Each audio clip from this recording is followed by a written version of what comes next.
Welcome to Breaking Banks. Exciting day on Breaking Banks. We have a new regular host, Amber Buker. Now, if that name sounds familiar, it's because she works with JP and I at Alloy Labs as head of insights. Her work is phenomenal, and JP asks herself, why are we not sharing her with the world? Well, now we are. Take it from me, took a lesson from the 4 and 2-year-old. We're going to get better about sharing. Her work is completely loved by our members. It's been great working with her over the last 18 months, and I think you're going to love the insights she brings. Amber, tell us about your first interview. Thanks so much, Jason. It's exciting to be helping out with the show. I'm excited to get to know the audience. My first segment was really exciting. I got to talk to someone who's actually my former editor when I was writing for Bank Director magazine. His name is John Maxfield. Today, he's a senior banking specialist at the Motley and executive director of the Wilmers Integrity Prize. And in this segment, we talked about what John has termed the fourth era of American banking, which he argues we are in today, what the personal lives of the best leaders have to teach us, and what the analysts get wrong about assessing bank performance. Fantastic. Well, in the first half, we'll be talking with Joe Welu about something else that the market tends to get wrong. So Joe's the founder and CEO of Total Expert, and we talk about picking the right partner and how that's the absolute key to success. Actually, Joe points out that that's a myth that the market gets wrong. Understanding the problem you're trying to solve, and most importantly, investing the energy post-implementation is what differentiates a partner from a vendor. And now here's Joe. So, Joe, I want to tell you a funny story and tell me if you've heard something similar. So, once upon a time, I fly out to the West Coast, and I was coming from New York, and so it was a particularly painful trip. And as I'm getting the sleep out of my eyes, from having this long flight. And the bank board as me with said, we tried innovation and it didn't work. And I'm like, why did you just make me fly across the country? And so, I'm there and the coffee's starting to kick in. So say, well, what did you try? And I said, we implemented CRM. Now I'm thinking to myself, what'd they do? Go with some crazy startup and, like the technical failures, what happened? I'm like, well, what startup did you go with? And well, it was, the big player in the space, right? I'm like, what do you mean it didn't work? And they said, we're not getting any ROI from it. Sound familiar? Have you heard a similar story to this? All the time, man. All the time. Well, how does Total Expert solve that? Because I know that, so part of how this has come about, Total Expert is a partner with several of Alloy Labs banks, and they love you guys, right? And thank you. We hear about it all the time from these member banks about how much value they get out of Total Expert. So what do you know that the other technology providers out there don't? Yeah. So, well, I think I love the story, and it is a story. I don't love that happens a lot. Unfortunately, it's very common. So when we started the company, our thesis was really based around, we're going to focus on this industry, and we're going to focus on really long-term partnerships, right? And we saw the same thing back before we ever started Total Expert years ago, saw from the sidelines. What would happen typically is you would pick a big software vendor, and a software vendor that was horizontal in nature, right? They do a lot of different things. And a lot of times the problems are with the fact that you're getting handed off to an implementation company, services and systems integrator, an SI, who doesn't base the entire success of their software company on whether or not you as a bank are getting value and winning, right? So when we started the company, our number one core value was around our customers having success and winning from the technology partnership they had with Total Expert.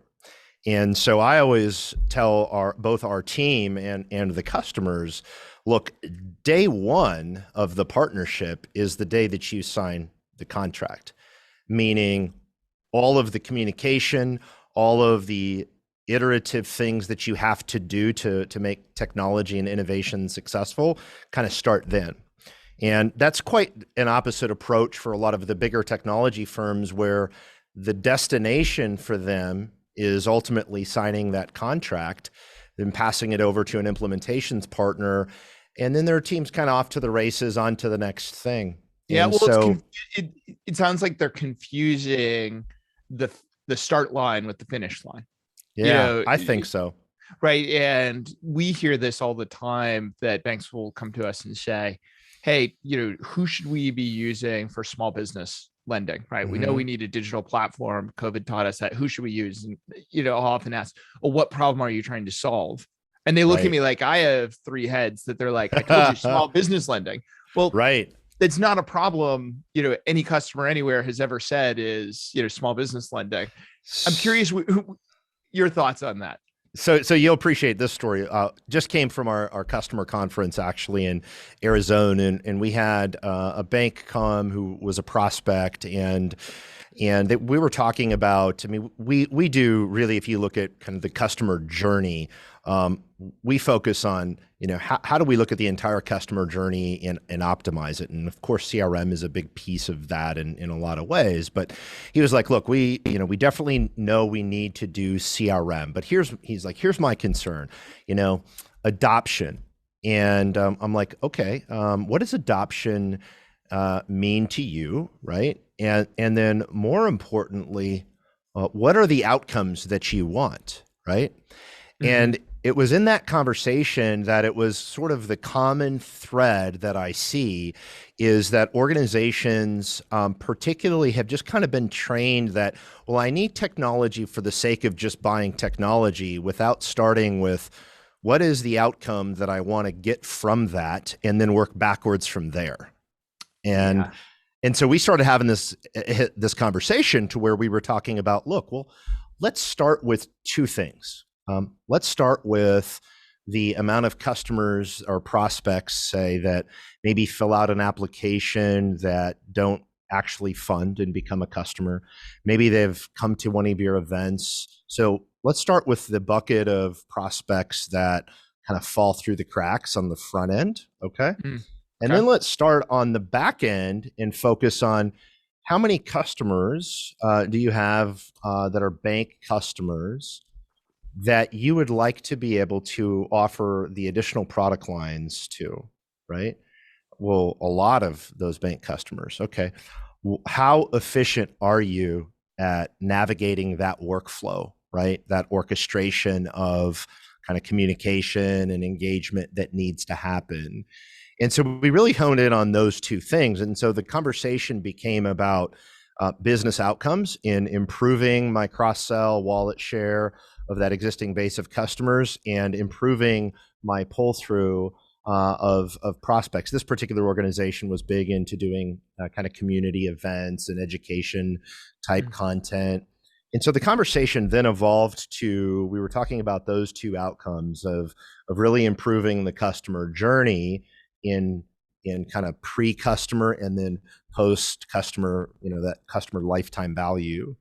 And I found that conversation to be much more focused on what winning looks like, versus this broader esoteric conversation around, I need CRM because that's what everybody does, right? Yeah. Well, JP's fond of saying, when you go to some of these tech conferences, it's like going to the grocery store hungry, right? You wander around, and you're like, oh, everyone needs some of those. Some of that, some of this, some of that. And you don't, and then you get it, and you're like, well, what do I do with it? And I'd say on the flip side, and what it was interesting to me that came out of this idea of, that what's measured is what actually matters. And too often, we see banks that, because they want certainty around what they're looking for, they're not looking at improvements and enhancements that are growing the top. Too often that ROI is on what costs can I take out of the system, right? Because it's more tangible. Yeah.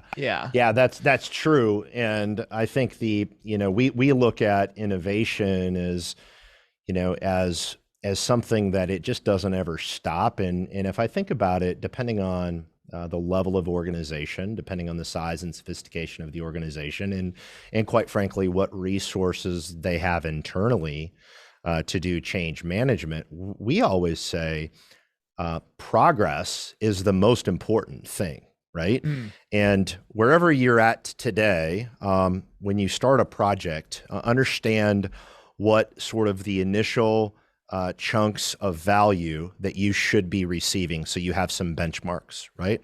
And I'll give you some examples. For us, it's, we want to improve customer retention. We want to improve cross-sell. We have one customer that they had a lot of their credit card business that was going, basically people stopped using the cards, right? So Okay. one of their initial benchmarks they wanted to do was be able to engage as people stopped using those cards, be able to drive engagement there, right? So we had very clearly defined things of what winning looked like for them. And we chunked it out as part of kind of the process. So then when you go down this path, option A is like an 18-month sort of death march of an implementation, right? Which sometimes happens and, for a variety of reasons, but where there's not a lot of value in progress versus getting really clear on, let's find some milestones on measurable things that we can improve. And then let's then go build on that progress. And that's really been our approach. We found to be much more successful that way. Now, you brought up change management, and I think that there's an important aspect of this that is often overlooked, and say that too often when we fail to see an ROI come out of one of these partnerships, a lot of that can be chalked up to either a cultural mismatch or a failure to even address the cultural aspects. I'm curious what stories you can tell from some of your partners or around culture and the necessary cultural change. Wow, that, I think we could probably talk a lot longer than what we had time for on that, but just a couple quick anecdotes on it. So culture is one of the biggest barriers to change, right? And here's why I think it's a problem, because so much of banking and lending and the markets that we serve, somewhere in the mix, there's a human being that has part of the responsibility to engage with a customer, and they have a relationship. Maybe there's a relationship manager, a private banker, or a loan officer, whatever it might be, right? So you always have the human element in the middle somewhere, and you have to use bring the technology to enable that human to take care of the customer or do what you want them to do to change, right?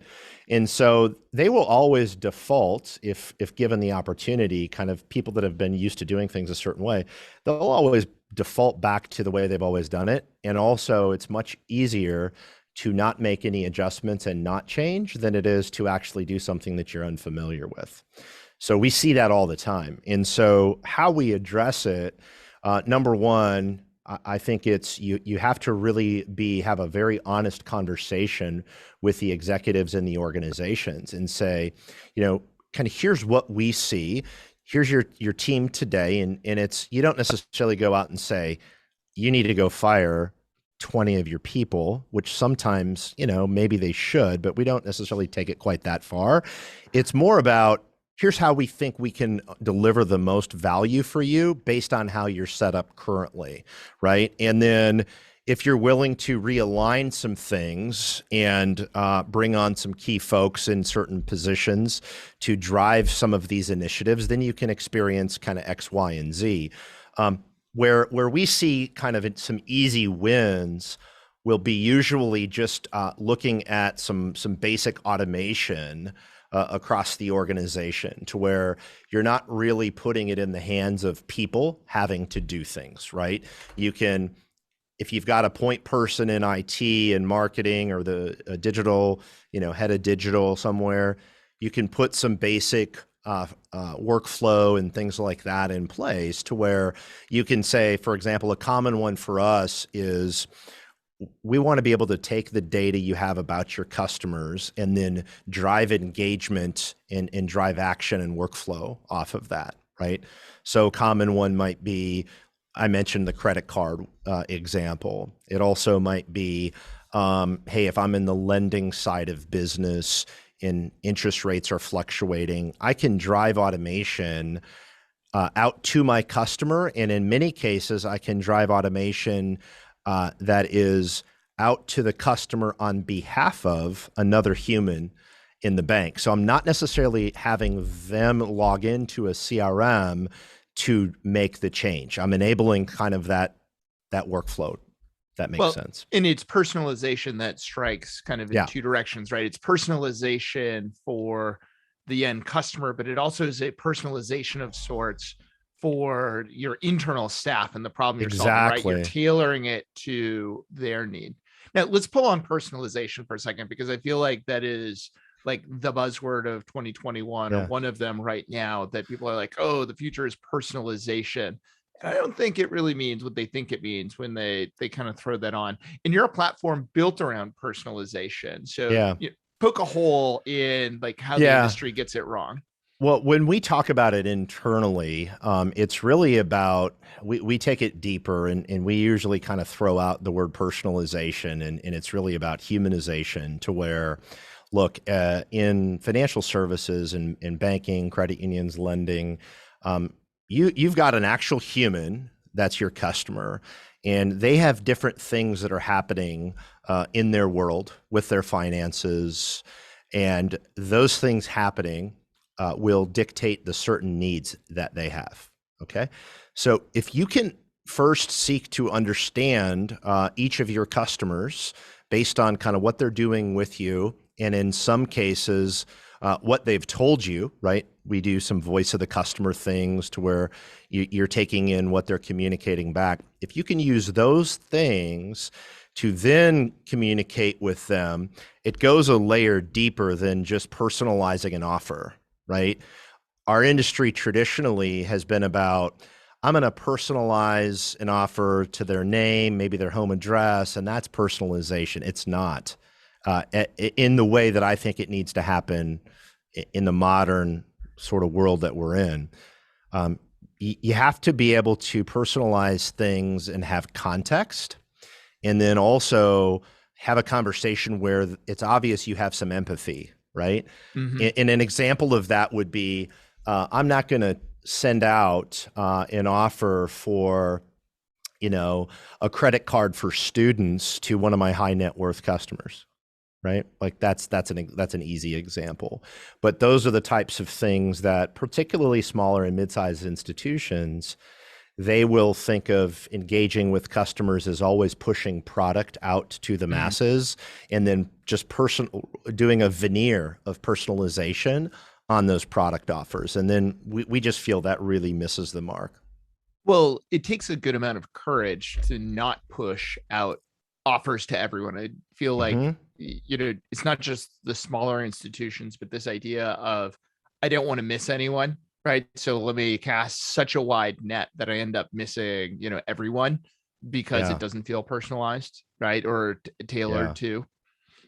Yeah. I'm curious, you brought up the data piece of this in terms of, using the data for that deeper insight. Mm-hmm. And I'm curious, data is so siloed within most of financial services. And I think it's one of the biggest competitive advantages that the fintech startups have, right? Is most are starting with very modern architecture. How have you gone after solving that problem? Is there actually a solve for it, short of going and building a giant data lake? Well, we've done that as one strategy. Okay.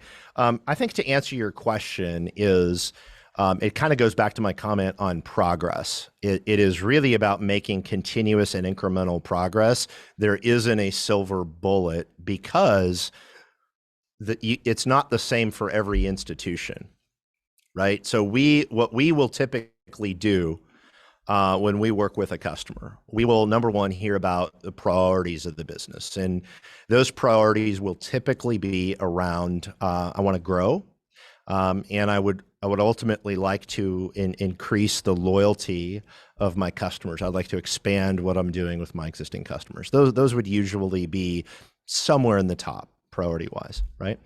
So then we'll start looking at what is the path of least resistance to making incremental improvement in those areas, right? And oftentimes, if you're less sophisticated, it will be flat file.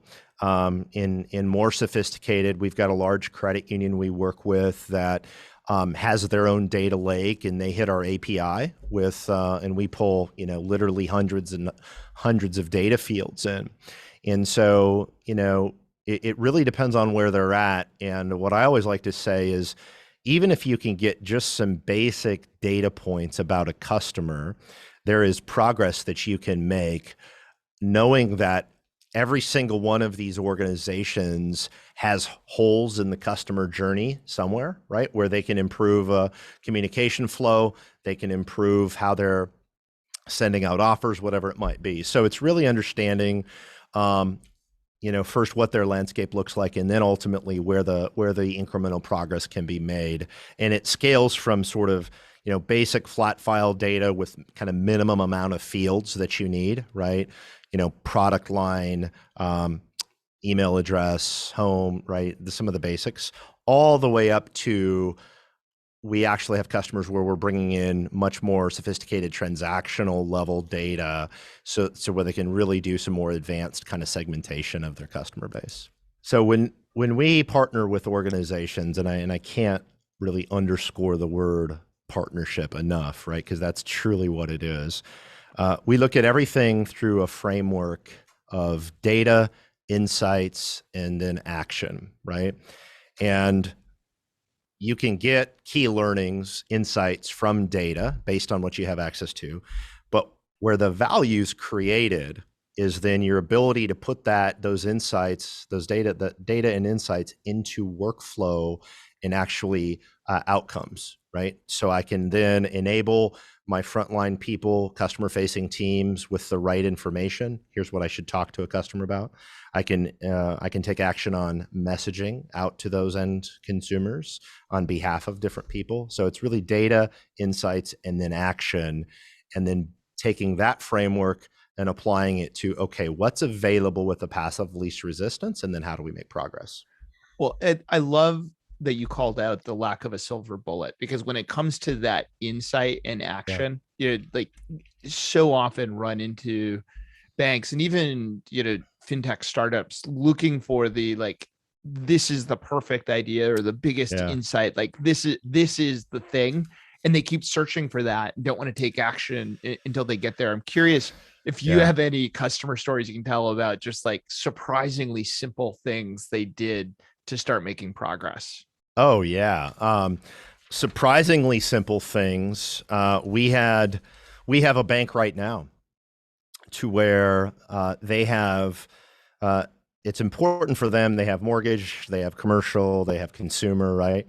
And they have this large base of customers. And one of their core theses was look, we feel that retaining the customer for us, having mortgage applied to those customers is a key thing. Okay, so very simple customer journey we set up for them was taking bank level customers, all their bank customers, and then doing some basic data and insights work where we're looking for intent. We've got third-party data providers and partnerships that some of the banks already have, but we've integrated those things. And so they could be looking at their customer base in the bank of when they're showing intent for a loan. And it was a very simple customer journey of then augmenting that.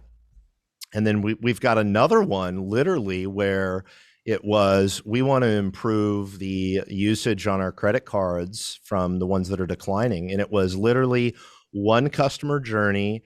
We had the credit card customers. We were pulling in most recent 30-day history. And when there was a drop off, our system took that insight, we interpreted that, and then just fired out a basic campaign of re-engaging those customers. And those two things drove a lot of significant value for those organizations in a very quick amount of time. Well, in show, it's a quick time to value then. And do you just keep iterating on it, or what happens next? Exactly. Yeah, exactly. So here's typically what we'll do. We'll lay out basic customer journey And then we'll look at the priorities of the organization, which product lines are most important to make progress on first, and we'll kind of lay out a few of those customer journeys. And then we'll itemize the improvements that they should make first. So we'll say, okay, by the way, when you onboard a customer, you're failing to even educate them about the other things you can be helpful with, right? They might be marketing at them, but they're not, doing anything educated. So that's kind of one scenario. And so we'll go down that path with them and identify those kind of quick wins, because progress is the key. And then once you make those initial sort of 2 to 3 suggested customer journey wins, and this is, some of them are using the CRM capabilities, some of them are just simply using our platform for the orchestration of the workflow, right? So once we get that first win or 2, then it's like, we'll have the next 6 months mapped out with them. And then usually that next 6 months will be, okay, here's the additional data that we should be pulling in. And then understanding, are there roadblocks to getting that data? And what are they? And then start navigating those. But I think the kiss of death for so many organizations with innovation is they fail to make progress and show value in a short enough amount of time, right? Yeah. And then it just marches on. Well, it's that quest for perfection, right? If I'm looking for maximal value, not time to value, we're solving for the wrong thing. Yeah. What other mistakes have you seen, organizations make? Especially, like, let's talk about what are the mistakes that organizations new to being data driven and personalization make? And then let's go to the other extreme, talk about what are the mistakes the sophisticated players, tend to get wrong. So just to make sure I got the questions right, the first question is, what do the organizations make about not being data driven? Well, no. So if I'm trying to be more data driven and use personalization, if I'm new to doing this, what are kind of like the, beginner mistakes that get made? Yeah. And then let's go to the other extreme and say, hey, you think you got it all figured out? These are the kinds of mistakes we see. Give it to me. I got a fun one. So the first mistake number 1 is we can't access our data. Our core doesn't let us get our data out. Oh my God, I've never heard this before. Right? This is the mistake number 1. And then you start kind of drilling down and you start asking questions. And it's funny because sometimes it's like, well, you're saying this because somebody in IT once told you that you can't get access to data, and it could be just because they, didn't want to do any extra work at getting you a flat file, right? And setting up an SFTP transfer or whatever it might be, right? So it's usually they really buy in to self-imposed limitations out of the gate. I would say that's probably key mistake number 1. I literally was on a conversation with a top 20 bank last week, and I think they have this problem in spades. Like they just they just see obstacles and they can't get beyond like, okay, well, maybe there is a incremental piece of progress that we should look at making. And it's like, nope, we can't get it. Our data is too siloed. And you and I both know, right? Like you can get your data. Sometimes it's harder than others. And sometimes it's hard to have it, really synchronized and cleansed. Okay. That's another problem, but usually you can get it. And so that's mistake number 1 is they think we can't be data driven because we can't get access to it. And then I think they overestimate the amount of effort required to have an impact, right? Yeah. And they think it is this Herculean thing. And one of my conversations will usually be like, well, what if you just improved the quality of your communication with your current customers, right? As they do business with you, and you improved sort of the way you deliver information. Maybe you add text in, right? Maybe those things. So that's an easy one.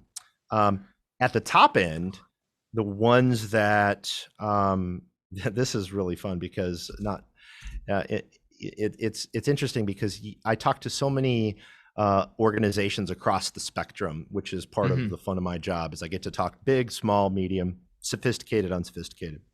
The big guys, they will oftentimes convince themselves that they are probably better at certain things than they are, right? And one of the common things that I see is they are very proud of all of the AI and all of the intelligence and all of the data and analytics stuff they do, right? Yeah. And then you start going down in it and you're starting to walk them through it. So, and I apply back to data, insights, and action, to where you can have all the analytics and data and intelligence in the world, but if you're not activating it and you're not taking action on it in the organization, you're not delivering value to the business lines, right?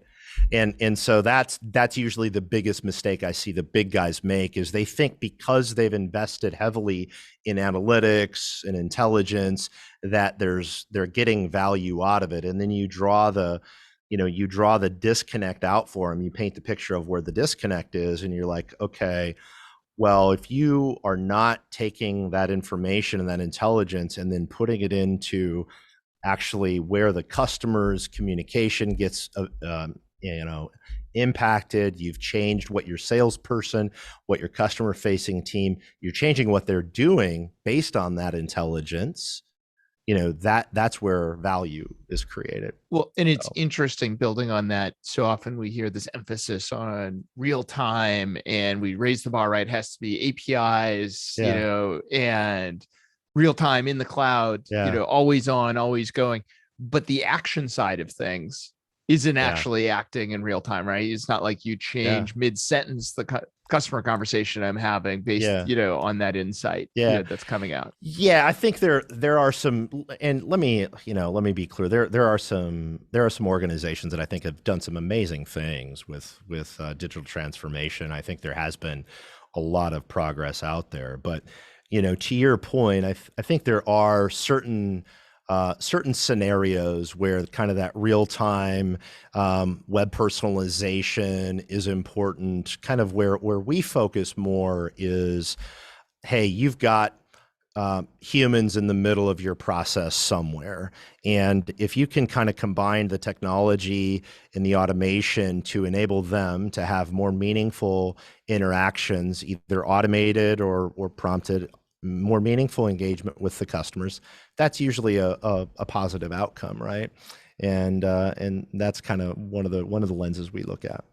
Well, I love how you've really challenged the norm that you don't need the world's biggest data pool that's perfectly cleansed to start getting the value. It's the simple things, even if it's starting with a flat file. There really are no excuses for financial institutions of any size to be focused on data and personalization. Yeah, data, insights, and action, right? That framework, I think every organization, regardless of your sophistication, can improve the relationship you have with your customers, can improve that loyalty with customers, and also can improve your ability to grow and add new customers if you look at that lens, and starting with wins and having a mindset of continuous improvement and sort of that agile mindset that we in tech has become a common practice. It's not as much in FinServe. So, Joe, if folks want to learn more about Total Expert and get into this data-driven journey, where do you suggest they pick up the on-ramp into the modernization highway? Yeah. So, first of all, always happy to have strategic conversations with leaders that might be listening. You can reach out to me, joe@totalexpert.com. It's my personal email address. And then, of course, our website is always a spot to start engaging with our team and learning a little bit more about what we do. Great. Thanks for joining us today, Joe, and dropping some wisdom. Thanks, buddy. Hi, John. Thanks so much for sitting down with me today. I appreciate it. It is a pleasure. So, John, you are speaking today at the MX Summit later this afternoon, and I wanted to ask you something in your presentation that really sticks out to me is this chart that you use that delineates all of the banking failures throughout history, and you use that to kind of visually break up the 4 eras of banking as you see them. So can you tell me a little bit about that visual and how you came around to using that in this presentation?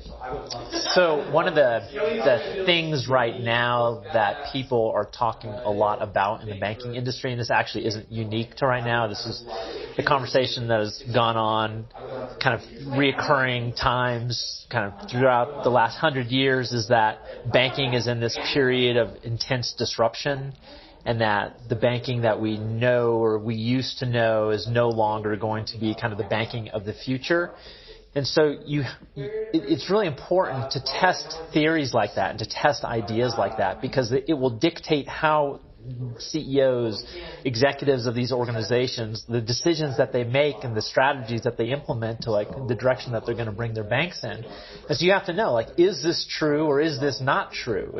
Are we entering this new era of banking that things are actually different? So you do actually have to make these huge investments, totally change kind of the culture and the model of your bank. And so the only way you can really test that is you have to go back through time, and you have to look and say, like, okay, if this is a new era, what was the last era? What were the characteristics of the last era? What were the characteristics of the eras before that? And then you can kind of get a sense, like, okay, are these like false positives, like, you know, all these things that people are talking about, or is it actually real? And so this chart, the chart of bank failures going back to, I think it goes back to 1865, which is right around when the modern American banking era began, because there was a whole bunch of like laws that were passed in the midst of the Civil War to help pay for the Civil War, but like that's where all of our banking laws came from. So you go all the way back there, and what you see is that you look at these failures, and the failures, this period in the Gilded Age, so that period after the Civil War all the way up to the Great Depression, just like failures all the time, major banking crisis every single decade. Well, in the Great Depression, you had FDR comes in, passes these new laws, has the FDIC, so you have deposit insurance. The Federal Reserve actually came a little bit before that, but they really started to understand what they were doing in and around the Great Depression, particularly kind of the latter half of the Great Depression. And so that period, you look at that, so that period ends after World War II. Then you have this period of calm where like nothing is going on in the bank industry, no failures, no risk taking, and stuff like that, because all these leaders of these banks just lived through the Great Depression, so they don't want to go through that again. So you have this period of calm. But then you have the Yom Kippur War in 1973 kind of changes everything in the banking and the financial services industry, because you have this very acute inflation. The Federal Reserve comes in, jacks up interest rates to 20%. All these things happen, and then you have this causes all these bank failures, and the regulators and the policymakers come in, change the policies, change the laws, all these different things. So that's really the era that we were living in from 1973 until about 2008 was the last era that we were living in. And so then the question is where are we now? Are we still a part of that era, or are we part of a new era? And if you look at kind of the data and what's going on in the banking industry, it's, you know, there's all this conversation about technology and all this stuff. But technology is a byproduct of these other trends, and there's two principal trends. The first is that because of the regulatory changes that were made in response to inflation and high interest rates, banks could then go out and buy banks in other states. They could then have branches, all these different things. So you have this huge consolidation boom. So we have now I think we're at 5,000 banks now. So it's dramatically fewer banks than we used to have. So there's like fewer ways to grow now because there's fewer banks to buy.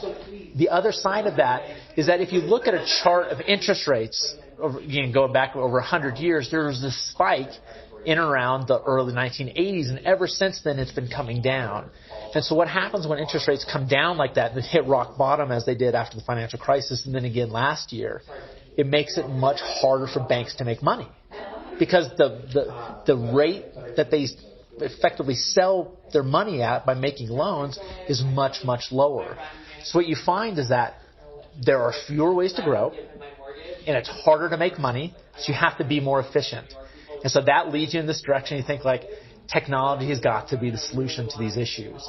And so the point is that it's easy to go around and like say things like, oh, technology's changed, everything is changing.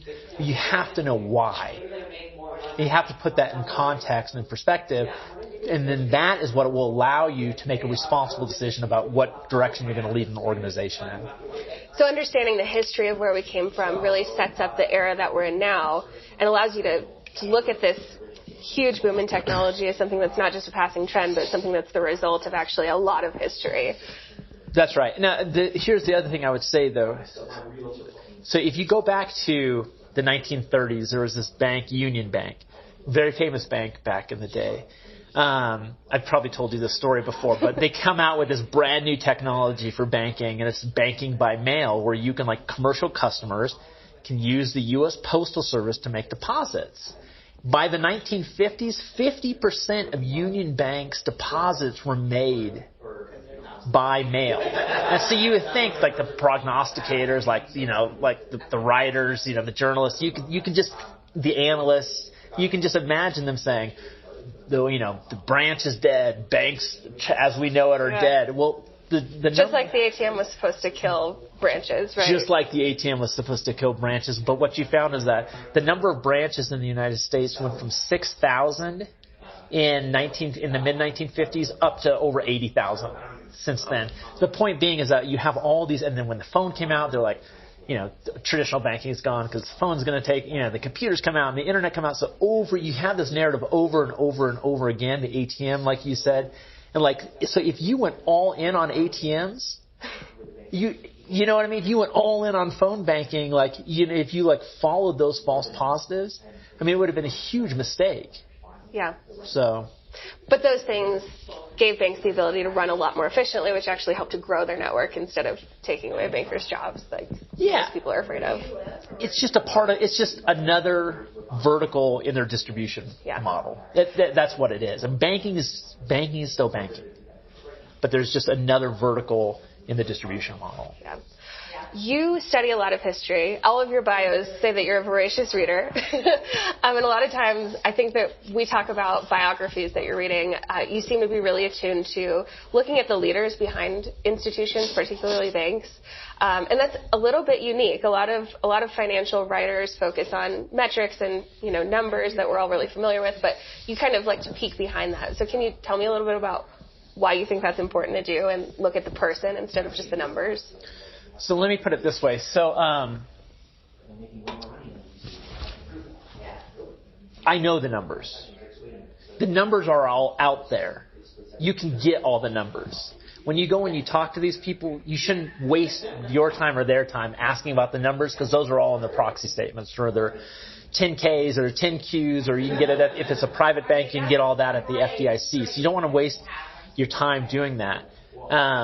But the reason the personal story is so important, the reason I think it's so important is that, so your typical company is leveraged by a factor of 2 to 3. So they borrow $2 or $3 to every $1 capital that they have. Your typical bank is leveraged 10 to 12 times. So they borrow $12 for every $1 in capital that they have.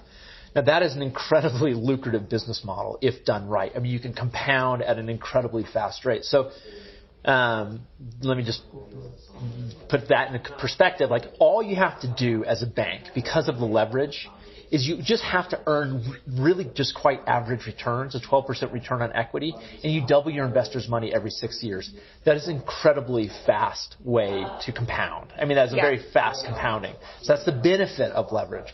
But the detriment of leverage is that there's no room for error. When Washington Mutual failed in 2008, when it was seized by the FDIC in 2008, its non-performing asset ratio was only like 3.6%.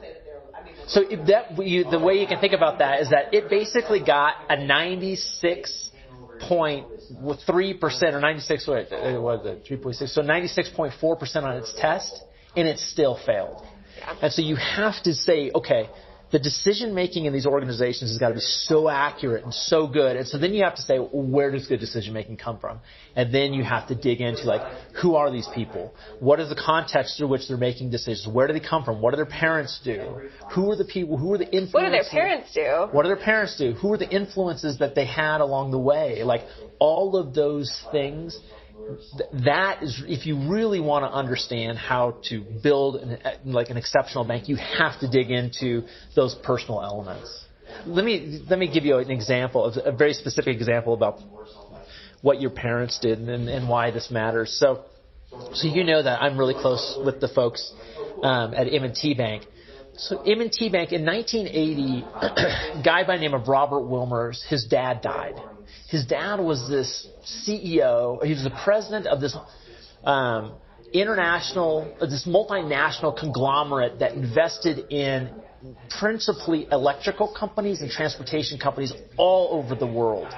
And then they would it was basically like a holding company, very similar to actually what banks do when they go out and buy all of these other banks. So he was this really successful guy. Well, he passed away in 1980. Well, Robert Wilmers was basically responsible for investing the family's money, the inheritance. Okay.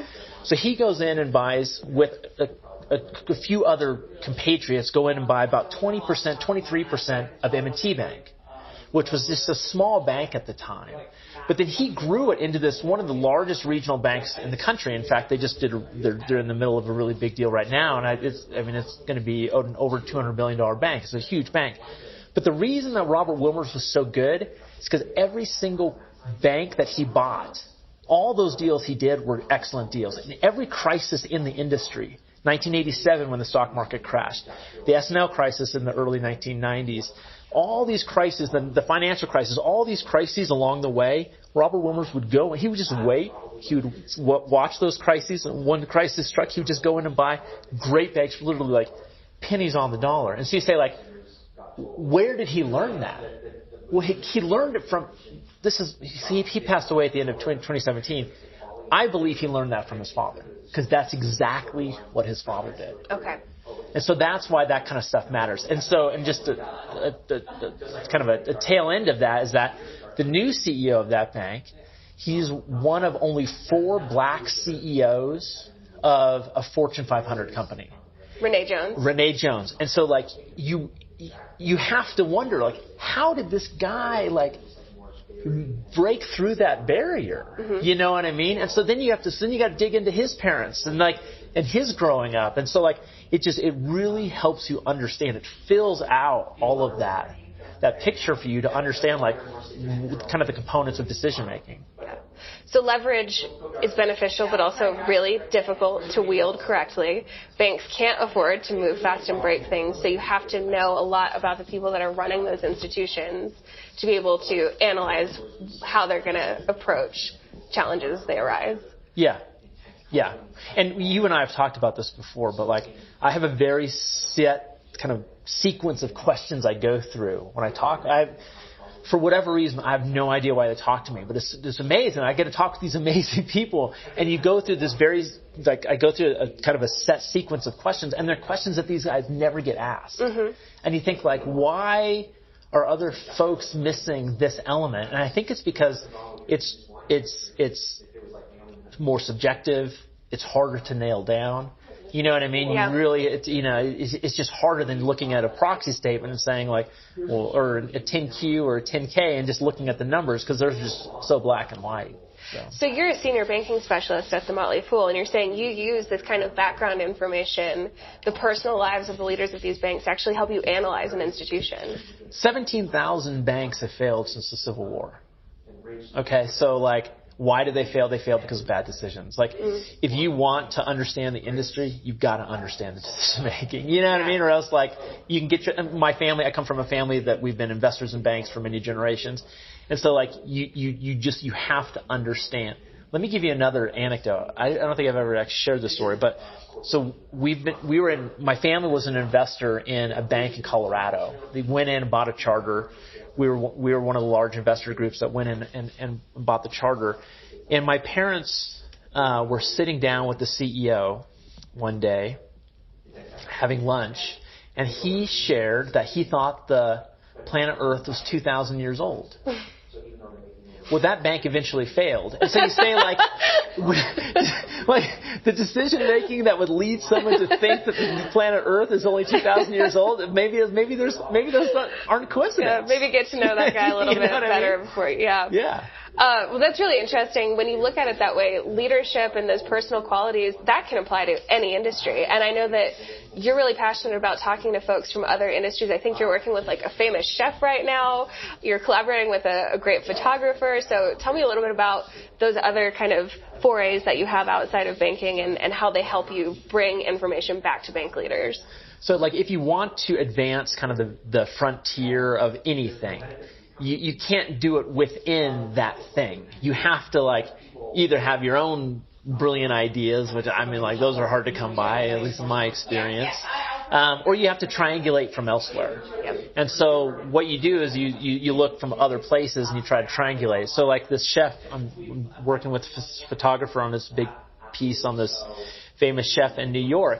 So you say like, how is it? I mean, every single dish that a kitchen has to put out at these top restaurants has got to be exceptional. Every single one. Every single dish has got to be exceptional. And some of these kitchens have like 20, 30, 40 people in it. And then you have your waiters and your waitresses. And so you have all of these moving pieces. And you say like, how do they like just consistently produce excellent results? And like, it doesn't matter if you're cooking, it doesn't matter if you're like cleaning cars, it doesn't matter what it is, like that thing, if you can isolate that thing, you can apply it in any context and anything. Yeah. So consistency is the big one from the chef. You've got to coordinate making sure that it hits the table at just the right moment, peak freshness. That's a lot to coordinate, and so consistency is really key for those folks. And also like just how do you be like what is the difference between this amazing chef and your typical chef? Like, what is that thing, that it factor, whatever you want to call it? Like, what is that thing? And what you find is that, so I'm now doing this Wilmers Integrity Prize thing where we go out, we research these people doing this amazing stuff in the nonprofit world, and we give them money, just kind of like to recognize and reward them. And we've really kind of approached it from the perspective of, we're going to take the same analytical approach we took in banking, and we're going to take that same analytical approach and apply it in the nonprofit world. And what you find is that the people, the top performers in that world, first of all, they're exceptional people. These are exceptional people. These people could do anything they wanted to do, but they're applying their talents in that regard. But what you find is that the same exact things that lead them to be successful are the same exact things that like your top bankers have. And so you see these commonalities, but looking in other areas, it gives you a broader vocabulary, a better sense for like what are those things. It increases your confidence in saying like these truly are the things, as opposed to just like kind of just like making it up on the go. Yeah. Let's talk about the prize a little bit, because you referenced Robert Wilmers again, who we spoke about earlier. How did this prize come about? I think M&T is a part of that, and then I'd love to hear a little bit about what some of these nonprofit leaders that you guys are preparing to recognize, what areas and focuses they have. Yeah. So Bob Wilmers passed away at the end of 2017. And he was like a giant in the banking industry, like a true giant. I mean, anybody who's anybody in the banking industry who really knows it revered Robert Wilmers. I mean, he was just such an exceptional banker, such an exceptional person. And so friends, family members, colleagues put money into this thing and to award a prize every year to people who are doing amazing community service. And the other element of that is that M&T Bank is based in Buffalo, New York, a post-industrial city that's been on the decline since the 1950s. And so literally, if you go to downtown Buffalo, New York, if it wasn't for M&T, there would be nothing there. And so it is so important to Robert Wilmers. It was so important to Robert Wilmers to like inject life into this community. And so and that was a big part of his whole model. And so that was kind of the idea behind the whole prize. But so we went out. I mean, we looked at people all across the country doing a variety of different things. Sorry, I don't think we said you're the executive director of the Wilmers Integrity Prize. Okay. Yeah, I'm the executive director of the Wilmers Integrity Prize. You have a board that you're working with to. We have a board. We have applicants. selection committee. We have amazing people involved with it. We have a Pulitzer Prize winner. We have a very famous musician involved. I mean, there's an incredible group of people that are involved in this thing. And so we just cast our net across the whole United States. And we looked at the biggest metropolitan areas and we said, who is doing the coolest, most innovative things in the nonprofit world in these different cities? And we reached out to them and said, we'd love for you to apply. They all applied. And then we kind of went through the process of kind of voting in different stages and picking winners, which we're actually going to announce in a few days. But so the things that these people are doing are amazing. There's a woman, she's like in her 20s. In college, she comes up with this idea to create coats for homeless people. She comes from this very difficult background. Her parents are in and out of homeless shelters and stuff like that. So she comes up with this idea. She was a design student. She comes up with this idea to make coats that double as sleeping bags. Wow.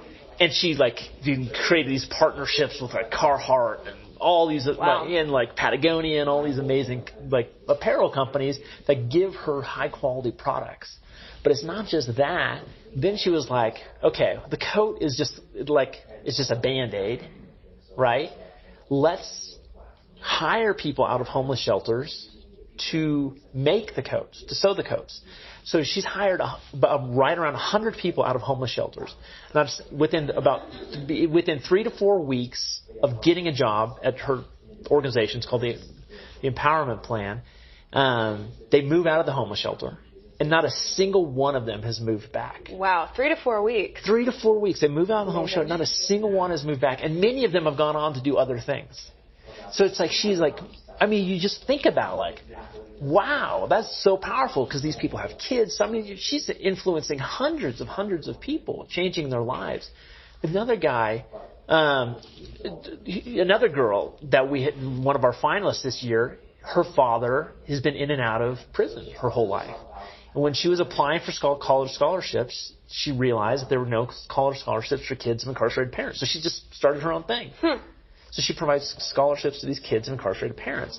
And so you have another guy who takes all these computers from these large corporations that would just throw them away, brings them in, fixes them, thousands of these things, thousands and thousands of these computers, brings them in, fixes them, and then gives them for free to low-income households. And not only that, he then goes and develops a partnership with, I don't remember, T-Mobile or Verizon or which one it is. But this I think it's T-Mobile, also gives them free service, free internet service. Wow. These are at-risk, low-income households with kids who didn't have internet and didn't have computers. And this guy, literally thousands of these things. I mean, it's just remarkable and he comes up with this idea in his 20s. I mean, it's just remarkable what these people are doing. And these are all incredibly innovative people. I think that's something. I come from a nonprofit background. I worked for a nonprofit that helped low-income artists. And when you're a nonprofit, you have to be so scrappy. You have to be so efficient. And you have to be really innovative. You have to be able to take a problem and look at it from all the different angles to find a solution to that, which I think, to bring this all back around to banking and take it home, what you were saying about this era that banks are in now where, margins are getting tighter, things are getting more difficult, but we have this amazing tool in technology that really has unlimited potential. Maybe we can innovate our way out of some of these tight spots like your nonprofits have. Yeah, well, I mean, we're not riding around in horse and buggies anymore. Yeah. You know what I mean? So that's the thing. Let me just kind of put a bow on this to kind of wrap it into the banking thing. We picked 5 finalists for the prize this year, and then we're announcing 2 winners in a few days here. Every single one of those finalists, just by coincidence, or I don't know why, but every single one of them came from a broken home, a challenging background, parents with substance abuse issues, in and out of homeless shelters, every single one of them. And so then you think well, what does that mean? What does that mean? necessity is the mother of all invention. I don't know. Like, what does that mean? And like, when you look at a guy like Renee Jones, who's Bob Wilmers' the successor at M&T Bank, Renee came from a totally different background too. His parents he had a mixed race family back in the day when like that wasn't really in. And so like you once you dig in and you find these things and you think like, it's really like, it's horrible to say, but it's really, tragedy is the source of so much creativity. And that's one of the things and teaches you about leadership and empathy and all these words that people throw around all the time, but there's not a lot of substance behind. That's where you find the substance behind those words. So. That's great. Awesome. Well, John Maxfield, can't wait to hear you speak this afternoon. Thank you so much for coming on, and hope to talk to you again soon. And good luck with the prize. We can't wait to see who wins. Thank you. Appreciate it. Awesome. That's it for this week. If you like the show, make sure to give us a 5-star rating on your favorite podcast platform, or share it with a friend, or share it on social media. We'll see you again next week with more Breaking Banks.